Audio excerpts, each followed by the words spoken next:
손흥민의 양발은 어시스트와 득점 모두에서 불을 뿜었습니다. 심지어 10일간 3개의 다다른 나라, 3번의 경기 모두에서 풀타임을 뛴 살인적인 스케줄 속에서도 후반 막판 공격 포인트가 쌓이었습니다. 전반 40분 무렵 에너지 레벨이 급격히 떨어졌었고 오늘의 손흥민은 아쉽지만 후반 교체가 필요하지 않을까 싶을 정도로 힘겹게 지켜봤던 팬들의 어이를 상실하게 만든 반전포였고 그저 시티전에서 캐러거가 남겼던 대사가 귓가에 맴돌았습니다. 이게 캡틴이고 이게 리더입니다. Do not stop running for that badge and that shirt, no supporters. Earlier today, we watched, right, the striker away at Man City. You're not going to get much of a kick. Son did not stop running. You saw Son today. He didn't stop running. That was a leader. That was a captain today, away at Manchester City. We're not... 손흥민도 사람이고 분명 잘하는 날과 못하는 날의 차이가 있습니다. 오늘 경기가 시작 지점부터 불안 요소를 안고 있던 이유는 오만은 이전 경기를 이라크와 중동에서 치렀고 한국은 서울에서 뛰고 도하를 경유하는 긴 여정을 통해 오만에 입국하여 시차 적응에 나서야 했기에 회복이란 악재가 있었기 때문입니다. 심지어 오만은 홈에서 3년간 극강의 모습을 보인 팀입니다. 한국의 해외파 선수들은 3개의 다른 시차에 적응하는 일정이었습니다. 하지만 한국은 이른 선제골에 성공했고 손흥민의 어시스트였지만 객관적으로 황희찬의 마무리가 훌륭했습니다. 별다른 전술이 없어도 터지곤 하는 슈퍼스타들의 원더골은 축구계의 영원한 득점 루트입니다. 반전은 엄청난 기세를 보였던 한국은 급격히 에너지 레벨이 떨어지기 시작했고 전반 중반 무렵에는 거의 헬게이트가 열렸습니다. 오만이 볼을 점유하고 경기를 지배했으며 일순간 반코트 게임이 아닐까 싶을 정도로 한국은 볼 탈취에 연이어 실패했습니다.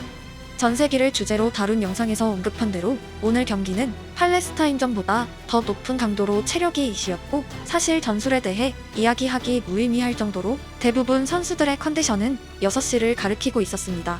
한국은 강팀을 상대로 5분만 더 있으면 이길 듯하던 인상적인 막판 대공세를 펼쳐온 팀이지만 오늘만큼은 전반전이 5분 더 있었으면 더 실점하지 않았을까 싶을 정도로 밀렸고 심판의 휘슬은 잠시의 휴식을 알리는 꿀맛 같은 나팔이었습니다. 자책골을 통해 동점을 허용하고 이후의 장면들은 팔레스타인전과 흡사하게 진행되었고 많은 사람들이 본능적으로 그날의 결과를 상기할 무렵 손흥민의 PK마저 VAR에 의해 취소되며 경기는 미궁으로 흘렀습니다.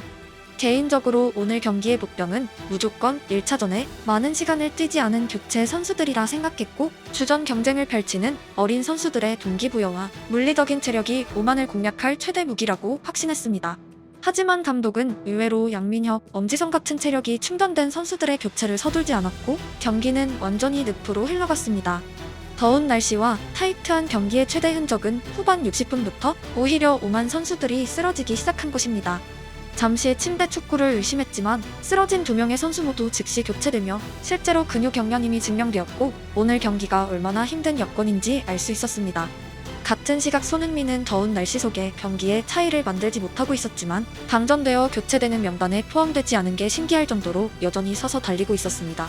I think it was tough game. It was hard. 손흥민이 부진한 경기의 특징은 많은 출전 횟수가 짧은 기간 안에 이뤄지고 체력적 문제를 아는 상태에서 퍼스트 터치의 불안감을 보이는 것입니다.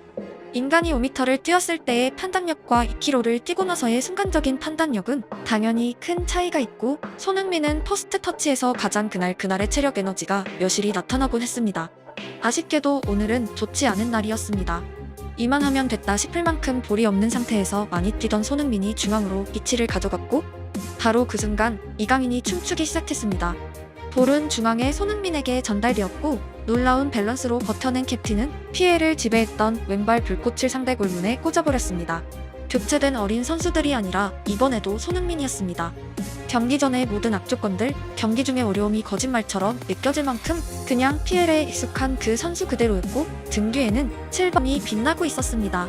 그동안 너무 많은 득점을 터뜨려온 선수이기에 놀라운 일이 아니지만 오늘의 손흥민이 여전히 약발로 그런 슈팅을 날릴 수 있다는 것은 충격적이었습니다.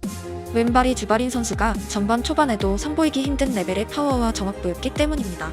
첫 번째 골과 마찬가지로 전술을 박살내는 슈퍼스타들의 슈퍼플레이였고 오만은 오늘 분명 인상적인 경기력과 팀 전술을 선보였지만 아쉽게도 그들에겐 PL 득점왕이 없었습니다. 이 정도면 방전되어 서 있겠지 싶던 저를 놀라게 만든 것은 거의 넉나간 표정의 손흥민이 주민규에게 배달한 2번째 어시스트입니다. 이게 리더입니다.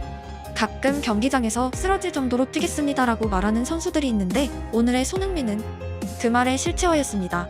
토트넘에서 원더골을 터트린 날에도 어시스트 해준 선수들을 부각하는 영상을 만들기도 했고 애써 찬양보다는 객관적인 시각을 전달하려 노력했지만 오늘의 손흥민은 유소년 선수들이 녹화해서 봐야 할 교과서 같았습니다. 9월 1일 런던에서, 9월 5일 서울에서, 9월 11일 오만에서 모두 풀타임을 뛴 슈퍼스타가 후반 100분이 넘어서 이기고 있는 상태에서 걷는 것이 아니라 가속도를 발휘하고 어시스트하는 것은 위대한 축구가 맞습니다.